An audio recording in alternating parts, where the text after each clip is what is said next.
यहाँ से स्टार्ट करेंगे।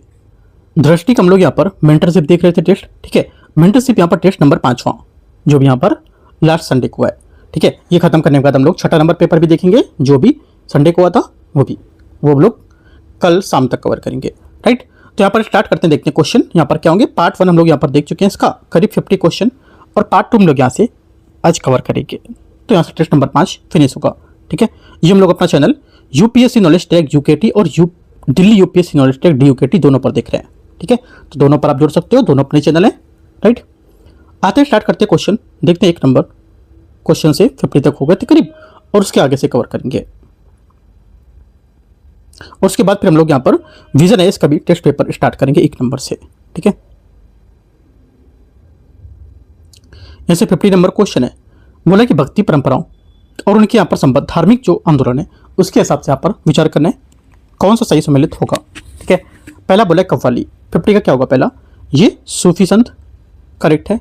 संकीर्तन सेवमत, सेकंड क्या होगा, सेकंड गलत है, क्योंकि संकीर्तन मणिपुर में मैदानी क्षेत्रों में वैष्णव लोगों के धार्मिक अवसरों और जीवन के विभिन्न चरणों में चिन्हित करने के लिए प्रस्तुत की जाने वाली विभिन्न कलाओं का समूह था, और संकीर्तन की परंपरा मंदिरों पर केंद्रित होती थी, जहाँ कलाकार गीत और नृत्य के माध्यम से कृष्ण के जीवन के कार्यों का वर्णन करते थे। सेकंड गलत है। भजन वैष्णव मत, ये बात करेक्ट है, क्योंकि भजन भी वैष्णव परंपरा से संबंधित थी, जो व्यक्तिगत आराध्य देवता के प्रति प्रेम और भक्ति के व्यक्त करने वाले एक भक्तिपूर्ण गीत है। तीसरा करेक्ट है। चौथा अभंग वारकरी संप्रदाय, चौथा भी यहाँ से करेक्ट होगा। आंसर क्या हो जाएगा, आंसर हो जाएगा यहाँ से आपका 1 2 3 1 2 3 4 में से आपका 1 3 4 करेक्ट है। सही आंसर सी इसका करेक्ट आंसर होगा। आगे आते क्वेश्चन देखते हैं। क्वेश्चन यहां से 51 नंबर, समस्थानिक समस्थितिक जो संतुलन है एरी और प्राट के विचारों के बारे में विचार करना है। देखते हैं इसको। पहला है, एरी के अनुसार अधिक ऊंचे स्थल रूपों को उनके नीचे स्थित गहरी जड़ों को अवलंबन प्राप्त होता है। पहली बात करेक्ट है, ठीक है। सेकेंड बात, प्राट के अनुसार अधिक ऊंचे स्थल रूप अपेक्षाकृत कम घनत्व वाले पदार्थों से निर्मित होते हैं। सेकेंड भी करेक्ट है, क्योंकि प्राट के अनुसार जो भूखंड थे उनमें घनत्व की भिन्नता होती थी, और उनकी ऊंचाई तथा घनत्व के बीच व्युत्क्रमानुपाती संबंध होता है, और इस प्रकार ऊंचे भूरूपों का कम घनत्व होना होता है, जबकि निचले भूरूपों का घनत्व अधिक होता है। दोनों बातें एकदम करेक्ट है। आंसर 51 का सी। 52 नंबर क्वेश्चन है 52, पृथ्वी के चुंबकत्व और पूरा चुंबकत्व के बारे में विचार करना है। ऐसा माना जाता है कि पृथ्वी के चुंबकीय क्षेत्र की उत्पत्ति तरल बाइकोड विद्युत आवेशों के संवहनी परिसंचरण से होती है। पहली बात 52 का करेक्ट है। सेकंड, पृथ्वी के करोड़ के भीतर प्रवाह प्रतिरूपों में परिवर्तन चुंबकीय ध्रुवों के स्थानों को बदल सकता है, और यहां तक कि ध्रुवीय उत्क्रमण का कारण भी बन सकता है। सेकंड क्या होगा, सेकंड बात भी करेक्ट है, क्योंकि यदि पृथ्वी के विकास क्रम जो होता है उसके दौरान करोड़ के भीतर परिसंचरण प्रतिरूप में परिवर्तन होता है, तो चुंबकीय ध्रुवों के स्थान पर बदलने की संभावना अधिक हो जाती है, और वे उत्क्रमित भी हो सकते हैं। यह बायक्रोड के व्यवहार को भूचुंबकीय ध्रुवीय उत्क्रमण के संबंध बनाता है। दोनों बातें सही है। तीसरा, उत्क्रमित ध्रुवीयता के दौरान भूचुंबकीय उत्तरी ध्रुव वर्तमान भौगोलिक उत्तरी ध्रुव के निकट ही अवस्थित रहता है। तीसरा गलत है, क्योंकि भू चुंबकीय उत्क्रमण के दौरान पृथ्वी के चुंबकीय क्षेत्र का अभिविन्यास इसके वर्तमान अभिविन्यास के विपरीत हो जाता है, यानी चुंबकीय उत्तरी और चुंबकीय दक्षिणी ध्रुव प्रभाव के एक दूसरे के स्थान बदल लेते हैं। 1 2 करेक्ट है, आंसर है। 53 नंबर है, अफवाहों के जो प्रतिरूप हैं और उसकी संबद्ध विशेषताओं के बारे में कौन सा सम्मिलित नहीं कर रहा है। 53 में जो सम्मिलित नहीं है, आंसर हो जाएगा आंसर इसका बोला द्रमाकृतिक। द्रमाकृतिक क्या होता है, ये अफवाह प्रतिरूप उन क्षेत्रों के विकसित होता है जहां समान प्रतिरोध चट्टानें या क्षैतिज अवसादी परतें होती हैं, और जहां संरचनात्मक नियंत्रण काफी कम या नगण्य होता है। भूवैज्ञानिक संरचनाओं के अनुसार ढली हुई सहायक नदियां वाला एक जलीकामस नेटवर्क ट्रेलिस प्रतिरूप की विशेषता बताता है। पहला गलत है, जयायित ट्रेलिस जिसको बोलते हैं। सेकंड क्या है, ये भी गलत है, क्योंकि जलायित जो ट्रेलिस है अव्यय प्रतिरूप या वलित और भ्रंशित क्षेत्रों को विकसित करता है, जहां वैकल्पिक प्रतिरोधी और कमजोर परतें होती हैं और सहायक नदियों के न्यून कोण पर मिलती हैं, और ये अनियमित शाखा जैसी व्यवस्था दुकर्माकृतिक प्रतिरूप की विशेषता बताती हैं। सेकंड भी गलत है। अरि, देखो इसने इसका स्टेटमेंट दे दिया, इसने इसका स्टेटमेंट दे दिया, है ना, इस वजह से दोनों गलत हो गए। अरि क्या होता है? देखो जो अरि है ये अपवाह के प्रतिरूप धाराएं एक केंद्रीय ऊंचे स्थान जैसे गुंबद या ज्वालामुखी से बाहर की ओर बहती है, जो पहिए की तीलियों के समान प्रतीत होती है। करेक्ट है। चौथा है आयताकार। आयताकार मुख्य धारा की उनकी सहायक धाराओं को समकोणी मोड़ पर पाया जाना। चौथी बात यहाँ से करेक्ट है भी, समकोण पर काटना जिसके परिणामस्वरूप नदी चैनल में स्पष्ट समकोण बनाना। 3-4 सही है। आंसर यहाँ से सही पूछा है तो डी करेक्ट है 53 का। नहीं सही नहीं पूछा था, गलत पूछा है इसमें। हाँ इसमें गलत पूछा था ना, कौन सा गलत है? तो 1 और 2 गलत है और 3 और 4 सही है। ठीक है। क्वेश्चन 54 है। 54 बोले नदी संतुलन के आधार तल पर संबंध विचार करना है। एक नदी को तब संतुलित बनाता है जब उसकी परिवहन क्षमता के आधार पर वहन किए जाने वाले अवसाद भार के साथ संतुलन में होता है। पहली बात यहाँ से क्या होगी? 54 की करेक्ट हो जाएगी। सेकेंड, नदी का संतुलन समानता मुहाने के पास से शुरू होता है और धीरे धीरे ऊपर बढ़ता जाता है। सेकेंड बात यहाँ से क्या होगी? ये करेक्ट है भी। तीसरा, झीलें प्रतिरोधी चट्टान और सहायक नदियों के संगम स्थानीय आधार तल से रूप में काम कर सकते हैं। तीसरा ये भी करेक्ट है क्योंकि समुद्र तल को अपरदन का अंतिम या मुख्य आधार तल माना जाता है। हालांकि झीलें प्रतिरोधी चट्टानों और मुख्य नदी का वह स्तर जहां नदी सहायक मिलती हैं ऊर्ध्वाधर अपरदन को सीमित कर सकती है। ये स्थानीय या अस्थायी आधार तल को रूप में काम करती है। तीनों बातें करेक्ट है। 1 2 3 54 का आंसर डी।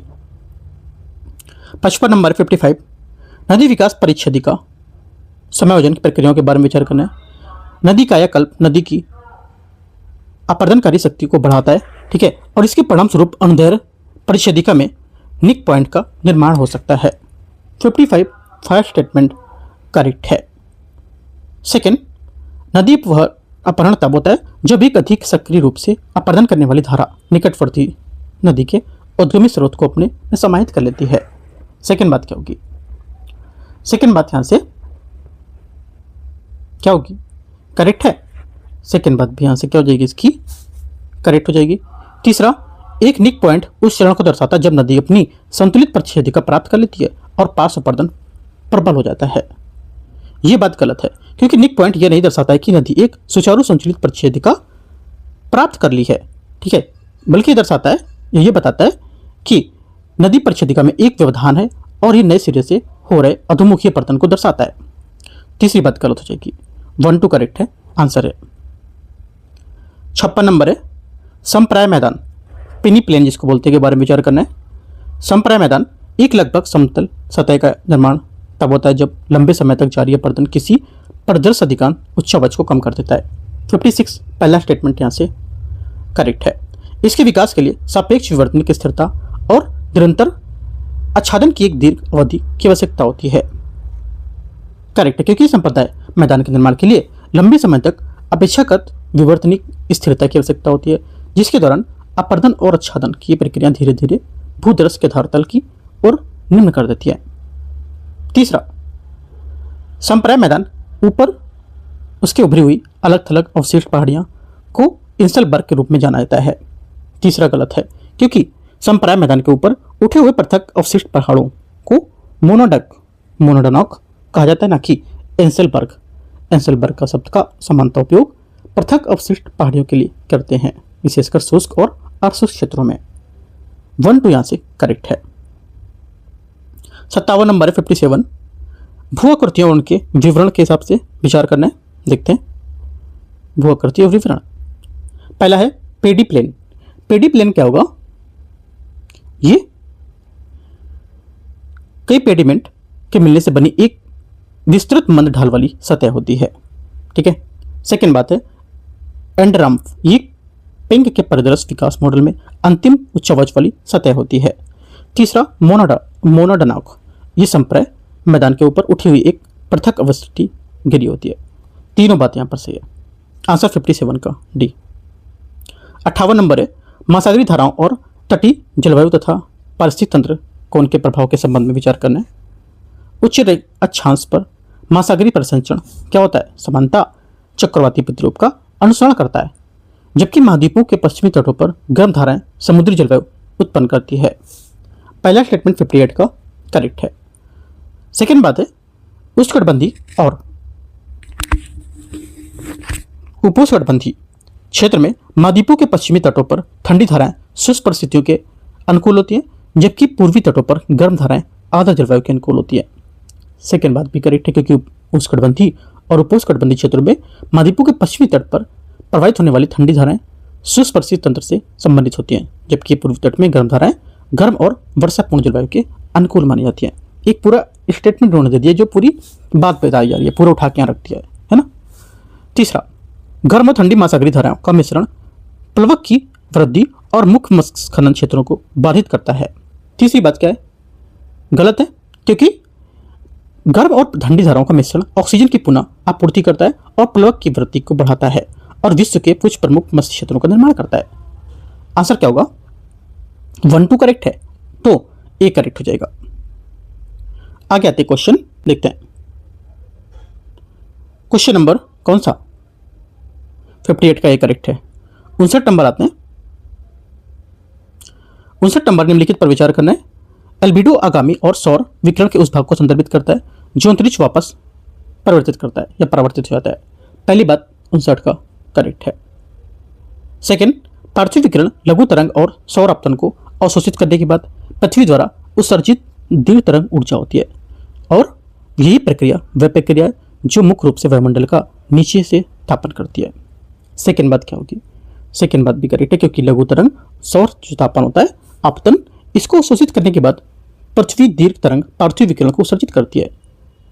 दोनों बातें यहां से इसकी करेक्ट हैं। ठीक है, 59 की। तीसरा है, ग्रीन हाउस प्रभाव इसलिए उत्पन्न होता है क्योंकि वायुमंडलीय गैसें विशेष रूप से कार्बन डाइऑक्साइड दीर्घ तरंग पार्थिव विकिरण के लिए मुख्य रूप से पारदर्शी होती है, जबकि लघु तरंग विकिरण की अत्यधिक अवशोषक होती हैं। तीसरी बात क्या होगी 59 की? ये गलत है, क्योंकि वायुमंडल में लघु तरंग सौर विकिरण के लिए मुख्य रूप से पारदर्शी होती है, लेकिन कार्बन डाइऑक्साइड और अन्य ग्रीन हाउस के माध्यम से दीर्घ तरंग पार्थिव विकिरण को अवशोषित करती हैं। इसलिए दिए गए यहाँ पर प्रश्न में वास्तविक प्रक्रिया के अपोजिट बात बता रहा है, तो गलत हो जाएगी बात। 1 2 करेक्ट है। क्वेश्चन नंबर 60 कोई वायु पार्सल जो ऊपर उठने के पश्चात अभी भी संतृप्त हुआ है और ऊपर उठना जारी रख सकता है, भले ही संतृप्त अवस्था में पहले से स्थिर रहा हो।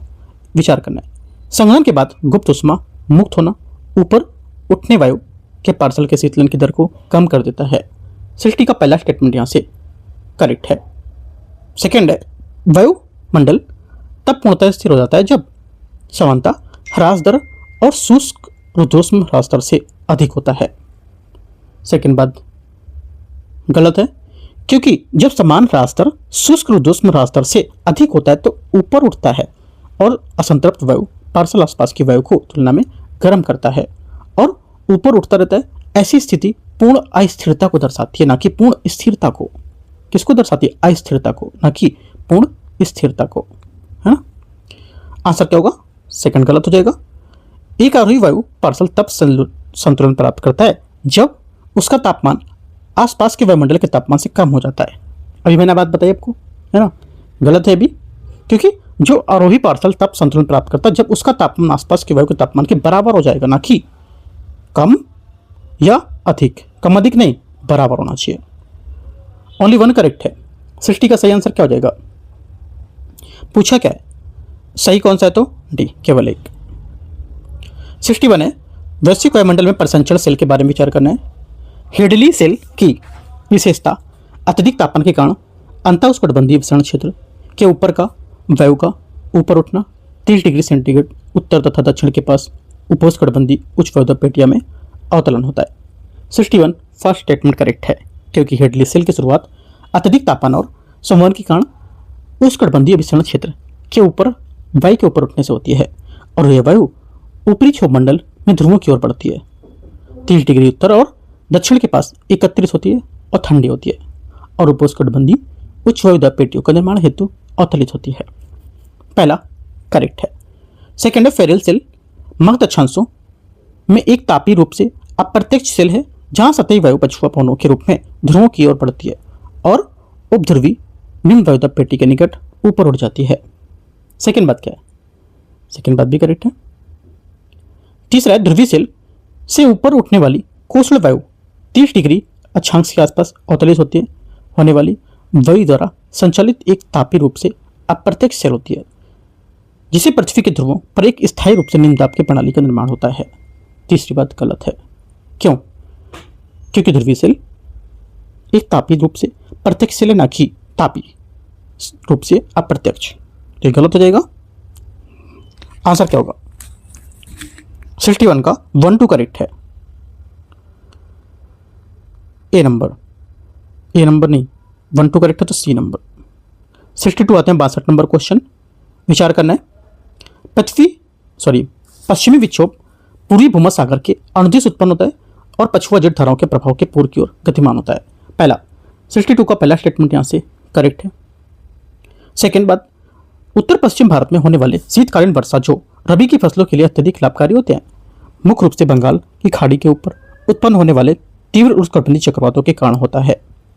सेकेंड बात गलत है, क्योंकि उत्तर पश्चिम भारत में शीतकालीन वर्षा मुख्य रूप से पश्चिमी विक्षोभ के कारण होती है, ना कि बंगाल की खाड़ी से उत्पन्न होने वाले उष्णकटिबंधीय चक्रवातों के कारण।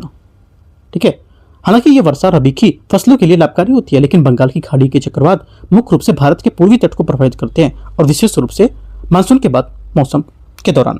राइट, 1 करेक्ट है ओनली। आंसर 1। क्वेश्चन 63 है, निम्नलिखित में से कौन सा कारक विशेषताएं तलित झंझा और इसके संबंधी मौसम के विकास को योगदान करती है? पहली बात है 63 की, इसमें बोला है आर्द्र गर्म दिनों में तीव्र संवहन जिससे अच्छी तरह से विकसित कपासी वर्षी मेघ का निर्माण हो सकता है या निर्माण होता है, तेज गरज और तड़ित उत्पन्न करता है। पहला सही है। संवहनी गतिविधि के दौरान अपर्याप्त नमी की उपस्थिति जिससे धूल भरी आंधियां उत्पन्न हो सकती हैं, ये बात भी करेक्ट है। ठीक है, क्योंकि यहाँ पर इस अवधि के दौरान यदि नमी अपर्याप्त होती है तो क्या होगी? धूल भरी आंधियां उत्पन्न होंगी। और अवरोही कोष्ण वायु का तीव्र ऊर्ध्व प्रवाह जिसके कारण बादल काफी अधिक ऊंचाई तक बढ़ते जाते हैं और शून्य से कम तापमान रहता है। तीसरा क्या होगा? यह भी करेक्ट है, क्योंकि तलित झंझा की विशेषता होती है कि जो कोष्ण वायु होती है उसका तीव्र ऊर्ध्व प्रवाह जो नमी की काफी अधिक ऊंचाई तक ले जाता है और शून्य से कम तापमान बना रहता है, जिससे कपासी वर्षी मेघ के भीतर ओलों का निर्माण होता है। चौथी बात है गतिज ऊर्जा का स्थितिज ऊर्जा में परिवर्तन जो वायुमंडल की स्थायी रूप से अशांत अवस्था बनाए रखता है।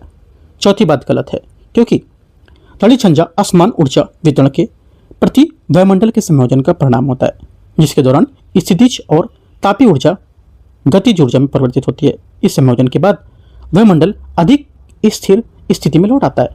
इसलिए क्या होगा? ये ऊर्जा रूपांतरण की दिशा में गलत तरीके से बता रहा है, इसके अपोजिट बात बता रहा है, तो गलत हो जाएगी। बी करेक्ट है। 64 नंबर है, भारतीय मानसून संबंध में उष्णकटिबंधीय जेट धाराओं के बारे में सोमाली जेट और पूर्वी जेट के बारे में बताना है। सोमाली जेट एक निम्न स्तरीय क्रॉस इक्वेटोरियल वायु धारा है जो पूर्वी अफ्रीका और अरब सागर से गुजरने के लिए उसके बाद जून के दौरान भारत में पश्चिमी तट पर पहुंचता है। 64 फर्स्ट स्टेटमेंट करेक्ट है। उष्णकटिबंधीय पूर्वी जेट जो ग्रीष्म ऋतु है उसके दौरान भारत के ऊपर तब विकसित होता है जब उपोष्णकटिबंधीय पछुआ जेट भारत की उत्तर की ओर स्थानांतरित होता है। सेकेंड भी सही है। तीसरा है सोमाली जेट मई में अपनी अधिकतम प्रबल अवस्था में होता है और इसका क्षीण होना प्रायद्वीपीय भारत में अधिक प्रबल दक्षिण मानसून से संबंधित होगा। तीसरा गलत है। क्यों? क्योंकि सोमाली जेट मई में नहीं बल्कि जुलाई में अपनी अधिकतम शक्ति प्राप्त करता है और इसके अतिरिक्त इसका प्रबल होना न कि कमजोर होना। ठीक है, महाद्वीपीय भारत का एक प्रबल मानसून के कारण बनता है, न कि कमजोर। 1 2 करेक्ट है। आंसर है 65 नंबर है, बंगाल की खाड़ी के ऊपर मानसूनी गर्त निम्नदाब की प्रणाली के बारे में विचार करना है। बंगाल की खाड़ी से उत्पन्न होने वाले उष्णकटिबंधीय अवदाबों के मार्ग मुख्य रूप से मानसूनी गर्त की स्थिति के द्वारा निर्धारित होते हैं। 65 का पहला स्टेटमेंट करेक्ट है। सेकेंड है, मानसूनी वर्षा की तीव्रता और मात्रा में वर्ष दर वर्ष होने वाले उतार चढ़ाव इन उष्णकटिबंधीय अवसादों की आवर्ती में मार्गों को अप्रभावित करता है। सेकेंड गलत है, क्योंकि उष्णकटिबंधीय उदाबों की स्थिति आवर्ती वर्ष दर वर्ष बदलती रहती है और उसके मार्गों में दिशाओं में उतार चढ़ाव के कारण वर्षा की तीव्रता और मात्रा भी वर्ष दर वर्ष बदलती रहती है। इसलिए वर्षा की परिवर्तनशीलता अवदाबों के स्वतंत्र नहीं होगी। ओनली वन करेक्ट है। क्वेश्चन 66 नंबर है 66। निम्नलिखित पर विचार करना है।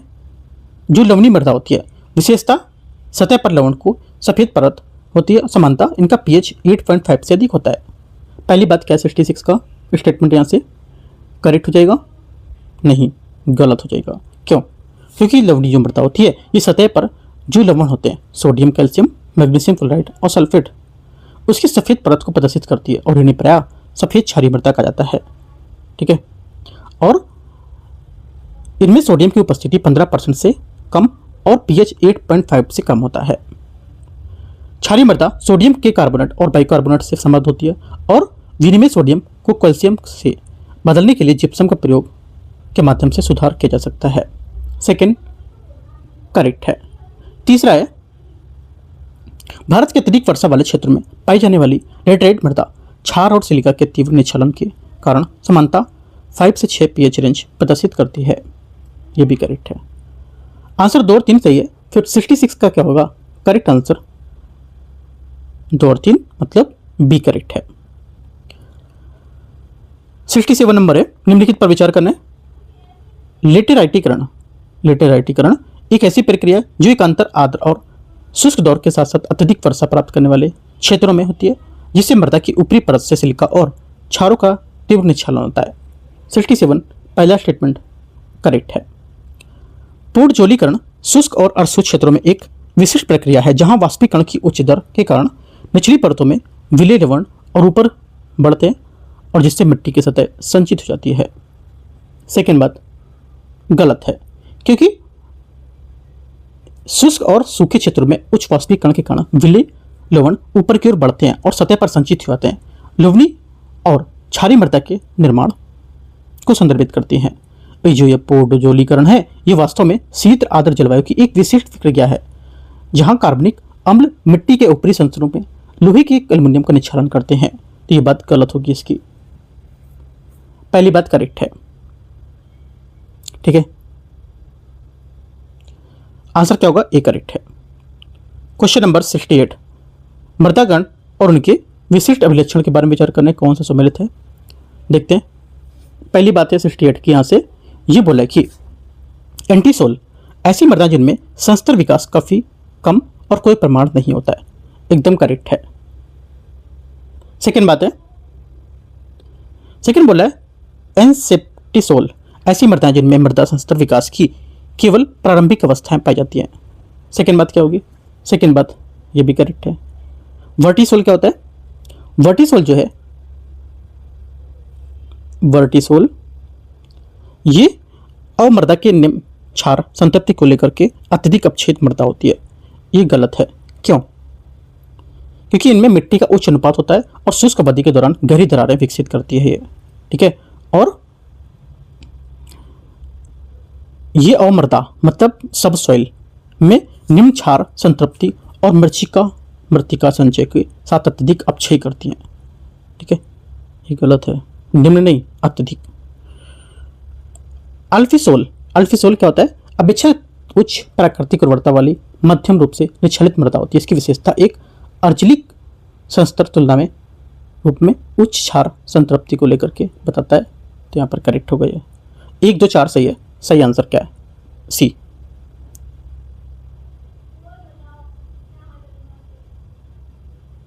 सिक्सटी 69 नंबर है। 69 बोला है भारत में जैव भौगोलिक क्षेत्रों के बारे में विचार करना है। ट्रांस हिमालय क्षेत्र तिब्बती पठार के विस्तार और इसकी विशेषता विरल अल्पाइन स्टेप वनस्पति है जो वन, भेड़ों और बकरियों की व्यापक समष्टि का आधार बताता है। 69 फर्स्ट स्टेटमेंट करेक्ट है। अर्धशुष्क क्षेत्र में केवल पश्चिमी घाट के पूर्व वृष्टि छाया क्षेत्र में पाया जाता है। सेकेंड बात यहाँ से गलत है। ये केवल वृष्टि छाया क्षेत्र तक सीमित नहीं है। ठीक है, ये गलत हो जाएगा क्योंकि पश्चिमी घाट में भौगोलिक क्षेत्र का लगभग 4% भाग है और समृद्ध जैव विविधता उष्णकटिबंधीय सदाबहार वनों का समर्थन करती है और भारत के लगभग 15,000 पुष्पी पौधों की प्रजातियां लगभग 4,000 इस क्षेत्र में पाए जाते हैं, लगभग 27%। सेकंड गलत है। पश्चिमी घाट जैव भौगोलिक क्षेत्र में भौगोलिक क्षेत्र का 4% है, अभी मैंने आपको बताया है ना। तीसरा क्या होगा? करेक्ट है, पहला सही था और तीसरा सही है, सी नहीं ए। 70 नंबर है। पूर्वी भारत के एक जिला प्रशासन में पाया गया कि क्षेत्र में उत्पादित पारंपरिक हस्तशिल्प को हाल ही में भौगोलिक उत्कर्षण जे टैग प्राप्त हुआ था। स्थानीय जीविका में सुधार के लिए प्रशासन ने उत्पादकों की पंजीकृत भौगोलिक पहचान का उत्पाद उपयोग करके उत्पाद की जो विपणन है उसको करने के लिए प्रोत्साहन किया था और स्थानीय मूल्यवर्धन को बढ़ावा दिया था और ये हस्तशिल्प के आधार पर पर्यटन का विकास किया था। इसके परिणाम स्वरूप रोजगार के अवसरों में वृद्धि हुई थी और स्थानीय अर्थव्यवस्था क्षेत्र में अतिथि संसाधन संस्कृति के आधार पर निकटता देखी गई थी। तो ये किस अवधारणा को सर्वोत्तम रूप से बता रहा है? 70 का आंसर हो जाएगा, ये बता रहा है करेक्ट आंसर इसका संसाधन आधारित जो क्षेत्रीय अर्थव्यवस्था है इसकी बात कर रहा है। ठीक है, क्वेश्चन नंबर 71 आते हैं। 71 नंबर क्वेश्चन है, निम्नलिखित में से कौन सा एशिया के भौतिक विभाजन के संबंध में सही सम्मिलित है? 4 बातें। तिब्बती पठार क्या होगा? तिब्बती पठार जो है आपका ये हिमालय के कुनलुन पर्वतों के मध्य, करेक्ट है। अगला पश्चिमी साइबेरिया मैदान यूराल पर्वत और येनिसिनी नदी के मध्य है, ये भी करेक्ट है। तकलामकान प्रायद्वीप मरुस्थल, तकलामकान मरुस्थल अरब प्रायद्वीप में, ये गलत है क्योंकि तकलामकान मरुस्थल चीन के सिनजियांग क्षेत्र में तारिम बेसिन में स्थित है, ना कि अरब प्रायद्वीप में। अल्ताई पर्वत रूस मंगोलिया है ना, करेक्ट है। 1, 2 और 4 करेक्ट आंसर बी। 72 नंबर है, प्रमुख एशियाई नदियों और उनके जल निकायों के बारे में विचार करना जिनमें वे विसर्जित होती हैं। अमू दरिया 72, अमू दरिया आपको हो जाएगा अरल सागर। तारिम नदी कैस्पियन सागर नहीं होगा, है ना। तारिम नदी जियान सिंह क्षेत्र में तारिम बेसिन में प्रवाहित होने वाली एक आंतरिक अफवाह है, ये कैस्पियन सागर में नहीं गिरती बल्कि आंतरिक बेसिन में समाप्त हो जाती है।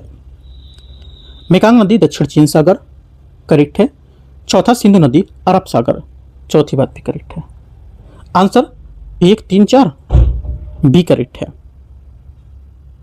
73 प्रमुख जलडमरूमध्य और उनके जो जोड़े उसके बारे में विचार करना है, देखते हैं। मलक्का जलडमरूमध्य अंडमान सागर और दक्षिण चीन सागर, पहला क्या होगा 73 का? करेक्ट है। हॉर्मुज जलडमरूमध्य फारसी खाड़ी और ओमान की खाड़ी, करेक्ट है। बाबल मंदेब जलडमरूमध्य भूमध्य सागर और लाल सागर, ये बात गलत हो जाएगी शायद क्योंकि जो बाबल मंदेब है जो ये लाल सागर रतन की खाड़ी से जोड़ता है, ना कि भूमध्य सागर को लाल सागर से, तो ये गलत होगा। बेरिंग जलडमरूमध्य चुकची सागर और बेरिंग सागर से, ये करेक्ट है। 1, 2, 4 सही आंसर बी। 74 है, निम्नलिखित पर विचार करना है। भूमध्य रेखा इंडोनेशिया और श्रीलंका से होकर गुजरती है, पहली बात 74 का गलत है क्योंकि भूमध्य रेखा इंडोनेशिया से होकर गुजरती है किंतु ये श्रीलंका से होकर नहीं गुजरेगी। कर्क रेखा सऊदी अरब, पाकिस्तान और भारत के चीन से होकर गुजरती है, भारत और चीन से होकर गुजरेगी। सेकेंड बात गलत है क्योंकि कर्क रेखा सऊदी अरब, संयुक्त अरब अमीरात, ओमान, भारत, बांग्लादेश, म्यांमार, चीन और ताइवान से होकर गुजरती है, ये पाकिस्तान से होकर नहीं गुजरेगी। आर्कटिक वृत्त केवल एक एशियाई क्षेत्र से होकर गुजरता है, तीसरी बात यहाँ से करेक्ट है। चौथा, ताइवान से कर्क रेखा गुजरती है किंतु भूमध्य रेखा नहीं, ये भी बात करेक्ट है। 3 और 4 सही है, सी। 75 नंबर है, निम्नलिखित जानकारी के हिसाब से बताने कौन से यहाँ पर क्षेत्र की बात कर रही है। ये एक संकीर्ण समुद्री स्थल संधि है जो लाल सागर को अदन की खाड़ी से जोड़ता है। दूसरी बात है, यह अरब प्रायद्वीप को हॉर्न ऑफ अफ्रीका से अलग करता है, ठीक है। और यह स्वेज नहर के माध्यम से यूरोप और एशिया के बीच होने वाले वैश्विक व्यापार को महत्वपूर्ण बनाता है। चौथी बात, इसे पेरिस द्वारा 2 जलमार्गों में विभाजित किया जाता है। किसकी बात कर रही है? अभी मैंने ऊपर बात बताई थी इसकी, एक पॉइंट बताया था मैंने आपको इसका। करेक्ट आंसर 75 को जाएगा बाबल मंदेब, करेक्ट आंसर है बी, ठीक है, ये इसका सही आंसर होगा। 76 नंबर क्वेश्चन है, इसमें बोले निम्नलिखित में से कौन सा सही सम्मिलित नहीं है? सही सम्मिलित नहीं है 76 में, आंसर हो जाएगा कालाहारी बेसिन पश्चिम अफ्रीका, ये गलत है, ठीक है, क्योंकि कालाहारी जो है बेसिन दक्षिण अफ्रीका में स्थित है जो बोत्सवाना, नामीबिया और दक्षिण अफ्रीका के कुछ हिस्सों में विस्तृत होगा। ठीक है, आगे आते हैं। क्वेश्चन नंबर 77 है। 77 है, सूची 1 सूची 2 को मैच करना है। नदी झील संबंधित विशेषता। पहली बात है नील। 77 में पहला 77 में नील बोल रहा है, ये क्या होगा, ये भूमध्य सागर में गिरती है। ठीक है, उसके बाद कांगो भूमध्य रेखा को दोबारा पार करेगी। जाम्बेजी नदी विक्टोरिया फॉल्स से संबंधित है और तंगानिका झील गहरी बनस घाटी क्षेत्र से। सही आंसर 77 का ए करेक्ट है। 78 नंबर है, पश्चिम से पूर्व की ओर निम्नलिखित में से भौगोलिक अनुक्रम पर विचार करना है। विचार करेंगे तो क्या आएगा, मैच करते हैं, देखते हैं। देखो जिसका आंसर हो जाएगा यहाँ से ये आएगा जिब्राल्टर जलडमुर्मत पहले तो आएगा। अफ्रीका के उत्तर पश्चिम किनारे पर स्थित ये अटलांटिक महासागर को भूमध्य सागर से जोड़ता है। ठीक है, उसके बाद गिनी की खाड़ी है ना, गिनी खाड़ी अफ्रीका के पश्चिमी तट को इसके दक्षिण पूर्व की ओर स्थित है। उसके बाद आपका आएगा केप अग्लोहास, अफ्रीका के दक्षिण छोर पर स्थित तथा ये गिनी की खाड़ी के पूर्व में स्थित है। मोजाम्बिक चैनल इसके बाद आएगा। मोजाम्बिक चैनल इससे भी अधिक पूर्व में मेडागास्कर द्वीप और मोजाम्बिक के मुख्य भूमि के तट पर स्थित है। आंसर 1 2 3 4 ए। 79 79 नंबर है, निम्नलिखित में से कथनों पर विचार करने केन्या, घाना, अल्जीरिया, बोत्सवाना उपयुक्त में से कितने देशों में से कम किसी एक से होकर गुजरते हैं और भूमध्य रेखा, प्रधान मध्यम रेखा, कर्क रेखा या मकर रेखा। आंसर हो जाएगा 79। करेक्ट आंसर यहाँ से क्या होगा, 79 का सही आंसर हो जाएगा यहाँ से डी करेक्ट है। सभी चारों क्या भूमध्य रेखा केन्या से होकर गुजरती है, प्रधान मध्यम रेखा घाना से होकर गुजरेगी, मकर रेखा बोत्सवाना से, ठीक है, और जबकि कर्क रेखा अल्जीरिया से गुजरती है। डी। क्वेश्चन नंबर 80 नंबर है, निम्नलिखित में से संकेतों के आधार पर बताना है, पहचान करना है। यह अंगोला के एक अटलांटिक बंदरगाह से प्रारंभ होता है। 80 का पहला स्टेटमेंट यहां से क्या होगा, पहला स्टेटमेंट यहां से इसका ये है, ये बात कर रहा है किसकी बात कर रहा है, किस कॉरिडोर की, है ना। सेकंड बात है ये कांगो लोकतांत्रिक राज खनिज संपन्न कटांगा क्षेत्र को जोड़ता है। तीसरा, इसका प्रस्तावित विस्तार जाम्बिया कॉपर बेल्ट क्षेत्र तक पहुंचता है। चौथा है इसे मध्य एवं दक्षिणी अफ्रीका की वैश्विक बाजारों से जोड़ने के लिए रेल व्यापार और लॉजिस्टिक मार्ग के रूप में विकसित करता है। ठीक है, आंसर क्या होगा, 80 का जो आंसर हो जाएगा, ये सभी बातें बात कर रहा है किसकी, लोबिटोर कॉरिडोर की बात कर रहा है। ये लोबिटोर कॉरिडोर यहां से सही आंसर होगा इसका। ठीक है, 81 आते हैं 81 नंबर क्वेश्चन। G7 आउटरीच सत्र 2026 की व्यापक कूटनीतिक रणनीतिक गतिशीलता के बारे में विचार करना है। G7 शिखर सम्मेलन ने भारत में ग्लोबल साउथ की प्राथमिकताओं को आगे बढ़ाने और वैश्विक विश्वास राष्ट्र को संबोधित करने के लिए महत्वपूर्ण मंच प्रदान किया। 81 फर्स्ट स्टेटमेंट क्या होगा,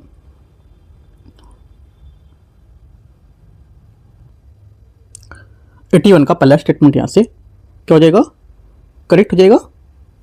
सेकेंड बात है भारत ने पारंपरिक दाताग्राही मॉडल के आगे जब बढ़कर समानता, पारस्परिक और सम्मान साझा जो जिम्मेदारी है उस पर आधारित साझेदारियों की वकालत की है। सेकेंड बात यहां से यह भी करेक्ट है। तीसरा है G7 को ऐसे सीमित समूह के रूप में देखने की आलोचनाओं को उत्तर देने के लिए मेजबान देश समानता, भारत, ब्राजील और दक्षिण अफ्रीका जैसे देशों के विशेष आउटरीच सत्र को आमंत्रित करता है। तीसरी बात गलत है क्योंकि इसका अर्थ यह नहीं निकलता है कि जो G7 की मूल सदस्यता का स्थायी विस्तार हुआ है और G7 यथावत G7 ही बना रहा है ना, तो बात गलत हो जाएगी इसकी।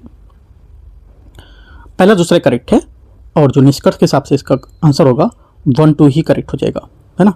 तीसरा निष्कर्ष यहाँ से इसका गलत बता रहा है 81 का, क्योंकि विस्तार की बात कर, विस्तार तो नहीं हुआ G7 का, G7 ही है, तो 1 2 सिर्फ करेक्ट है। आगे आते क्वेश्चन 82 82 हांगकांग कन्वेंशन के बारे में विचार करना है। एक बहुपक्षीय ढांचा है जो समकालीन समय के महत्वपूर्ण चर्चा प्राप्त कर रहा है और मुख्य रूप से निम्नलिखित में से किसके लिए वैश्विक मानकों को संस्थागत रूप में देने का प्रयास करता है। आंसर क्या होगा,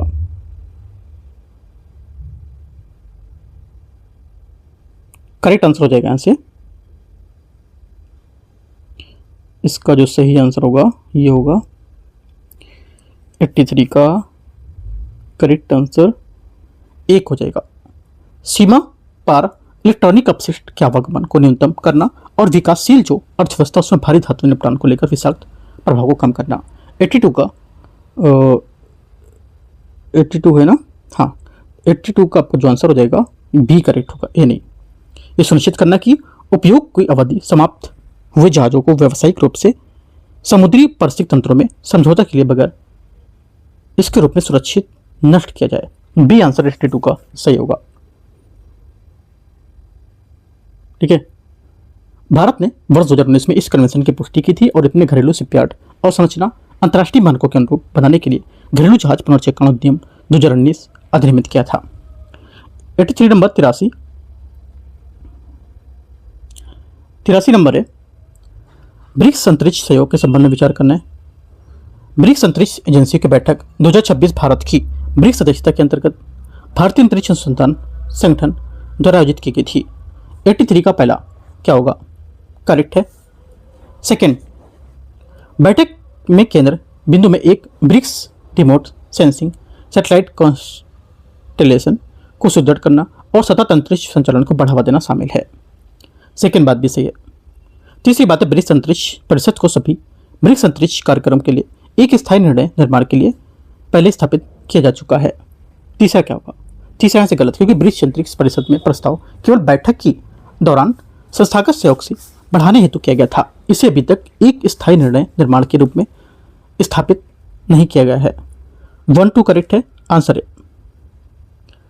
84 नंबर क्वेश्चन 84, न्यूक्लियर डाउन ब्लेटिंग के संबंध में विचार करना है। इसमें निम्न समृद्ध यूरेनियम को उच्च समृद्ध यूरेनियम में परिवर्तित करना शामिल है। 84 का पहला स्टेटमेंट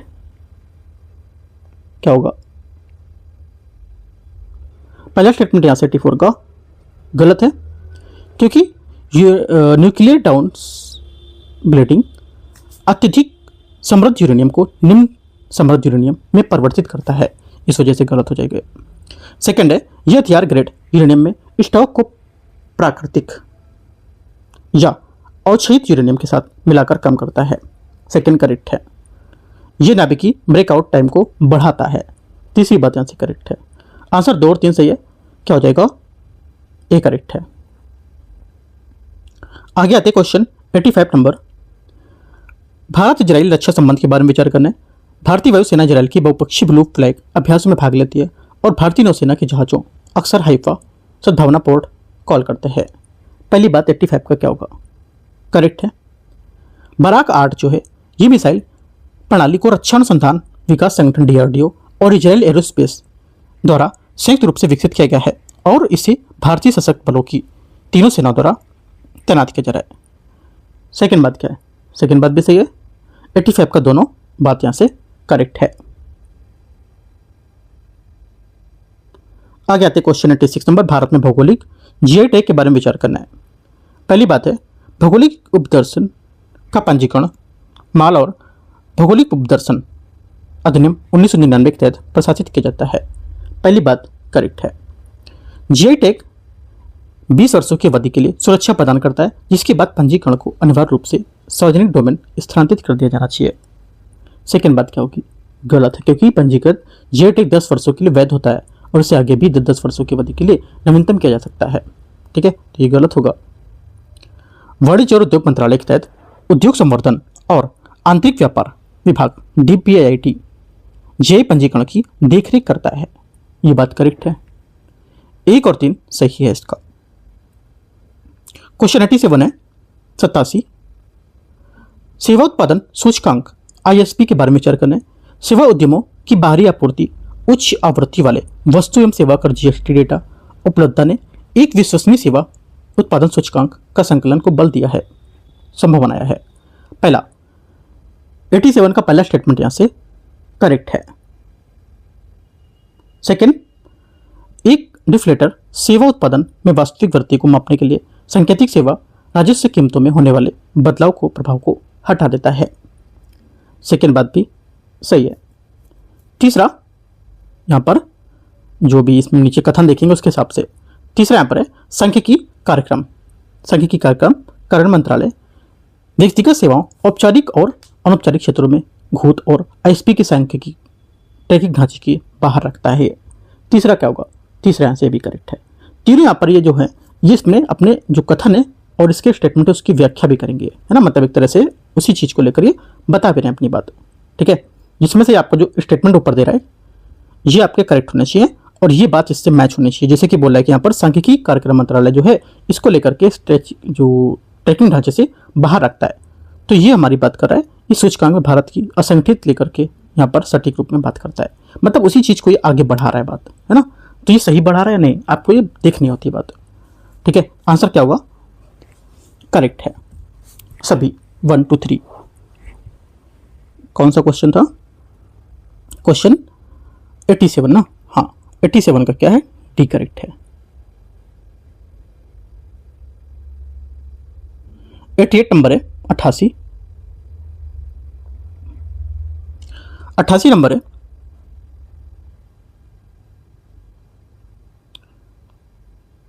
एमएसएमई दिवस 2026 उद्यमी भारत संबंध में विचार करना है। राष्ट्रीय लघु उद्योग निगम को अनुसूची 20 से अपग्रेड करके अनुसूची ए की श्रेणी में केंद्रीय सार्वजनिक क्षेत्र के उद्यम के लिए दर्जा दिया गया है। पहली बात करेक्ट है। सेकंड, एमएसएमई ग्लोबल मार्ट 2.0 को एक राष्ट्रीय डिजिटल वाणिज्य व्यापार सुविधा मंच के रूप में ओएनडीसी इकोसिस्टम के साथ एकीकृत किया गया है। सेकंड बात भी सही है, दोनों सही है। आंसर क्या होगा? 1 और 2 सी करेक्ट है। 89 नंबर है भारतीय वस्त्र क्षेत्र के बारे में विचार करना है। वस्त्र क्षेत्र 100% प्रत्यक्ष विदेशी निवेश का मार्ग के तहत अनुमत होती है। पहली बात 89 का करेक्ट है। सेकंड क्या होगा? सेकंड यहां से भारत विश्व स्तर पर वस्त्रों के परिधान का छठा सबसे बड़ा निर्यातक है, जो विश्व निर्यात वस्त्र का लगभग 4% हिस्सा रहता है। सेकंड बात भी करेक्ट है इसकी। तीसरी बात देखते हैं। तीसरा बोला है कि जिलों में निर्यात केंद्र के रूप में विकसित करने की पहल का उद्देश्य जिला स्तरीय निर्यात पारिस्थितिक तंत्र को सुदृढ़ करना और निर्यात की तत्परता को सुधार करना। यह भी करेक्ट है। 89 का तीनों करेक्ट है। Answer D. 90 नंबर क्वेश्चन है 90। इसमें बोला है कि संपीड़ित बायोगैस के संबंध में विचार करना है। पहली बात, इसका उत्पादन कृषि अवशेषों और पशुओं के गोबर जैसे जैविक अपशिष्ट पदार्थों के वैविध्य अपघटन के माध्यम से किया जाता है। 90 का पहला स्टेटमेंट गलत है। क्यों गलत है? क्योंकि संपीड़ित बायोगैस सीबीजी का उत्पादन अवैवी जो अपघटन होते हैं, ठीक है, उसके ऑक्सीजन की अनुपस्थिति में बैक्टीरिया द्वारा जैविक पदार्थों का टूटना उसके माध्यम से किया जाता है, न कि वैविध्य अपघटन के। पहला गलत है। सेकंड, इसकी कैलोरीफिक वैल्यू संपीड़ित प्राकृतिक गैस की तुलना में काफ़ी कम होती है। गलत है, काफ़ी ज़्यादा होती है। तीसरा, इसका उपयोग ऑटोमोटिव और औद्योगिक अनुप्रयोग में सीएनजी के विकल्प रूप में कर सकते हैं। तीसरा क्या होगा? तीसरा करेक्ट है। सही पूछा है तो केवल 3 भी करेक्ट है 90 का। आगे आते हैं 91। 91 है परंपरागत उत्पाद को हाल ही में भौगोलिक उपदर्शन टैग प्रदान किया जाने वाला संबंध में विचार करना है। किस वस्तु पर विचार करना है कि यहाँ पर स्वराजित कला, कुचाई रेशमी साड़ी, डोकरा शिल्प और जदो पाटिका चित्रकला। करेक्ट आंसर इनमें से कितने यहाँ पर झारखंड के भौगोलिक उत्पाद को लेकर मान्यता प्राप्त हुई है? करेक्ट आंसर क्या होगा 91 का? ये हो जाएगा सही आंसर। सभी चारों यहाँ पर एकदम करेक्ट है, ठीक है। आगे आते क्वेश्चन 92 92 नंबर है। 92 नंबर बायोचार के संबंध में विचार करना है। बायोचार के उत्पादन के सिनगैस और बायो ऑयल जैसे उपयोगी से उत्पाद प्राप्त हो सकते हैं, जिनका नवीकरणीय ऊर्जा स्रोत के रूप में उपयोग किया जा सकता है। 92 का पहला क्या होगा? करेक्ट है। बायोचार का उत्पादन जैव भार के प्रचुर मात्रा में ऑक्सीजन की उपस्थिति में पूर्ण दहन किया जा सकता है। सेकंड गलत है, क्योंकि बायोचार का उत्पादन पूर्ण दहन द्वारा नहीं बल्कि इसके बजाय ये पायरोलिसिस प्रक्रिया के माध्यम से निर्मित होता है, जिसमें जैव भार को सीमित ऑक्सीजन की उपस्थिति में उच्च तापमान पर गर्म किया जाता है और इस नियंत्रित प्रक्रिया में कार्बन का एक बड़ा हिस्सा स्थिर रूप में संरक्षित रहता है। 1 करेक्ट है। 93 आते हैं 93 नंबर क्वेश्चन। आर्ब स्कूलर माइकोराइजल कवक के बारे में। ये कवक अधिकांश स्थलीय पौधों की प्रजातियों की जड़ों के साथ पारंपरिक रूप से सहयोगात्मक संबंध स्थापित करते हैं तथा पोषक तत्वों के आदान प्रदान सहायता करता है। 93 फर्स्ट स्टेटमेंट यहाँ से करेक्ट है। घास स्थल परितंत्र में गहन रूप से कृषि की गई भूमि की तुलना में एम कवकीय तंत्र का संकेंद्रण कम होता है। गलत है, क्योंकि अध्ययन में संकेत मिलना कि प्राकृतिक परितंत्र विशेषकर घास के स्थल एम जो कवक है उसकी प्रचुरता और विविधता में प्रमुख हॉटस्पॉट और कृषि का तीव्रीकरण और भूमि उपयोग परिवर्तन पर्याप्त भूमिगत कवकीय नेटवर्क को बाधित करने के लिए, जिसके परिणाम स्वरूप अविक्षुब्ध घास भूमियां आवासों की तुलना में कृषि भूमि की कवकीय घनत्व काफी कम हो जाता है। आंसर क्या होगा? आंसर हो जाएगा आंसर आपका 1 करेक्ट है ना। 93 का आंसर 1 करेक्ट है, सही पूछा है। 94 है CS अय्यर की स्मार्ट विलेज पहल के बारे में। इसका उद्देश्य ग्रामीण विकास की विज्ञान प्रौद्योगिकी को एकीकरण करना होगा। पहली बात 94 का क्या होगा? 94 का फर्स्ट स्टेटमेंट यहां से करेक्ट है। ये केवल कृषि उत्पादकता पर केंद्रित है और आजीविका विविधीकरण को शामिल नहीं करता है। यह पहल केवल कृषि पर केंद्रित नहीं बल्कि ये आजीविका विविधीकरण और सुरक्षा प्रणाली जो होती है, हरित रोजगार, उद्यमिता, इन सबको शामिल करता है। यह सतत अवसंरचना और ग्रामीण सुरक्षा को बढ़ावा देता है। ये करेक्ट है। 1 और 3 सही है। आंसर क्या होगा? सी नहीं, ये करेक्ट है। क्वेश्चन 95 हेमिस महोत्सव के बारे में विचार करना है। यह तिब्बती चंद्र कैलेंडर के अनुसार तसे चू माह के 10वें दिन लद्दाख में हेमिस मठ के प्रतिवर्ष मनाया जाता है। 95 पहला स्टेटमेंट यहां से करेक्ट है।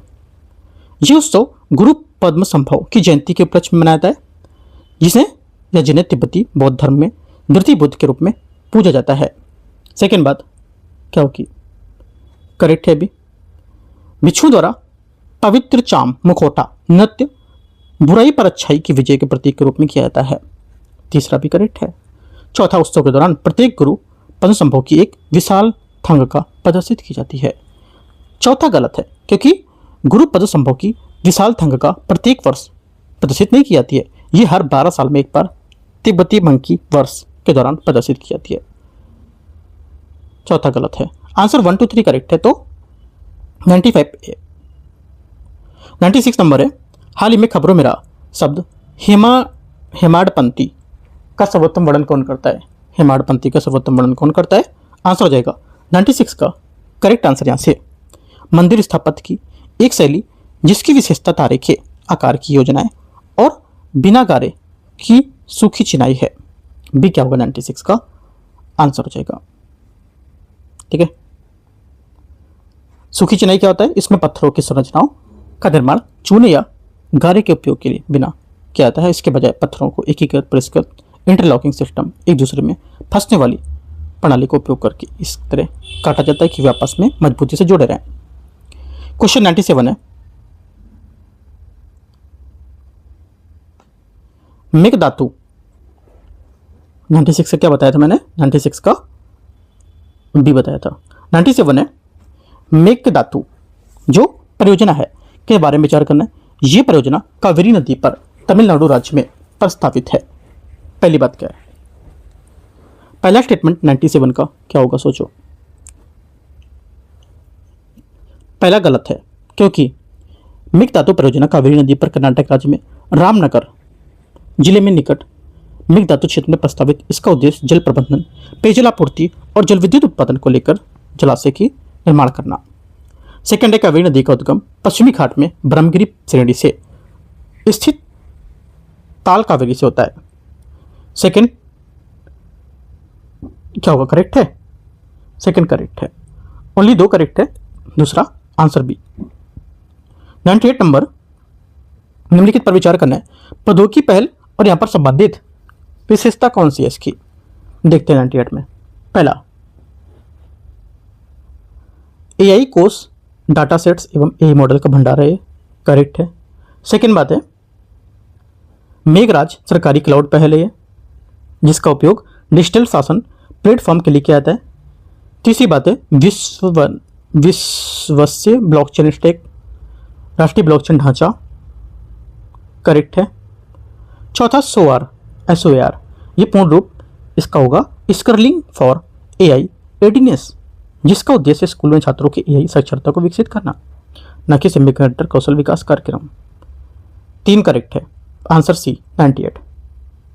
99 GRAPES ग्रेप्स 3 के प्रयोग के बारे में विचार करना है। ये एक गामा रे जो होती है उसमें खगोल विज्ञान केंद्र है, जिसे उच्च ऊर्जा कॉस्मिक किरणों की अध्ययन के लिए डिजाइन किया गया है। 99 फर्स्ट स्टेटमेंट यहाँ पे क्या होगा? करेक्ट है। ये म्यूऑन का पता लगाता है और ये तब उत्पन्न होता है जब कॉस्मिक किरणें पृथ्वी के वायुमंडल के परस्पर क्रिया करती है। तो ये ऑप्टिकल टेलीस्कोप के उपयोग में कॉस्मिक किरणों के द्वारा उत्सर्जित प्रकाश कैप्चर करेगा। तीसरा क्या होगा? करेक्ट है? नहीं करेक्ट है, क्योंकि म्यूऑन द्वारा उत्पन्न विद्युत संकेतों को रिकॉर्ड करते है ना, और यह ऑप्टिकल प्रणाली का उपयोग नहीं करता है। इसके स्थान पर यह गैस भरे प्रोपोर्शनल काउंटर का उपयोग करता है, जो गुजरने वाले म्यूऑन को विद्युत उत्पन्न संकेत को रिकॉर्ड करता है। आंसर क्या होगा? 1 2 करेक्ट है। पूछा क्या है 99 में? पूछे कौन सा सही होगा? तो 1 2 सही है। लास्ट क्वेश्चन है 100 नंबर। प्रोजेक्ट निम्बस के संबंध में विचार करना है। प्रोजेक्ट निम्बस इजराइल सरकार तथा गूगल और अमेजन के बीच एक क्लाउड कंप्यूटिंग समझौता होगा। 100 का पहला स्टेटमेंट क्या है? यहाँ से करेक्ट है। सेकंड, इसका मुख्य उद्देश्य केवल सैन्य अनुप्रयोग हेतु AI आधारित निगरानी उपकरण को उपलब्ध कराना होगा। सेकंड बात गलत है, क्योंकि इस परियोजना का मुख्य उद्देश्य इजराइल के सार्वजनिक क्षेत्र के डिजिटल ढांचे को आधुनिकीकरण करना, न कि केवल सैन्य निगरानी उपकरण को उपलब्ध कराना और सैन्य उपभोग को संबंधित चिंताएं दुरुपयोग की प्रकृति से उत्पन्न होती हैं। ठीक है, सेकंड गलत हो जाएगा। तीसरा बोला है कि यह परियोजना डेटा संप्रभुता सुनिश्चित करने हेतु प्रसंस्करण एवं सर्वर प्रशासन को इजराइल में ही स्थानीय रखती है। तीसरा करेक्ट होगा, क्योंकि यह परियोजना डेटा संप्रभुता सुनिश्चित करने के लिए डेटा प्रसंस्करण सर्वर प्रशासन को इजराइल में ही स्थानीय रखती है। आंसर क्या होगा? 1 और 3 करेक्ट है, तो बी यहां से सही आंसर होगा। ठीक है, और यहाँ पे इस टाइप से आपका जो मेंटरशिप टेस्ट ये 5वां है ये खत्म होता है। राइट, एक बात और, कल यूपीएससी मेंस का 2026 है जो इसका मेंस का कल पेपर है ना, कल पेपर है। जो कल यहाँ पर पेपर होगा वो मैं आपको यहाँ पर टेलीग्राम पे दिखाऊंगा और यूट्यूब पे भी दिखाऊंगा कि कैसे कैसे आप अपने क्वेश्चन को यहाँ पर स्टार्टिंग कर सकते हो, लिख सकते हो। ठीक है, तो हम लोग कल यहाँ पर इसको थोड़ा सा डिस्कस भी करेंगे। कल जो पेपर होगा यूपीएससी मेंस का 26 वाला, तो बने रहना है। कल पेपर करीब होगा 9 से 12 के बीच होता है, तो 1 बजे के बीच में आपको मैं दिखाऊंगा, 12:30 से 1 बजे के बीच में। ठीक है, तो वो भी सॉल्व करना है आपको, और जितने GS 1 2 3 4 के होंगे वो भी क्वेश्चन आपको प्रैक्टिस करना है। राइट, एंड करते हैं। कोई डाउट है नीचे कमेंट में पूछ सकते हो। और ये आप देख सकते हो यूपीएससी नॉलेज टेक अपना UKT पे और DUKT दोनों पे आप देख रहे हो ये। ठीक है, दोनों चैनल को अपना सब्सक्राइब करके रखना है, क्योंकि अपने बैकअप के लिए मैंने DUKT को बनाया हुआ है। ठीक है, एंड करते हैं। All the best, thank you. आप देख दोनों में सकते हो, DUKT में भी अपलोड करता हूँ मैं, UKT में भी। ठीक है।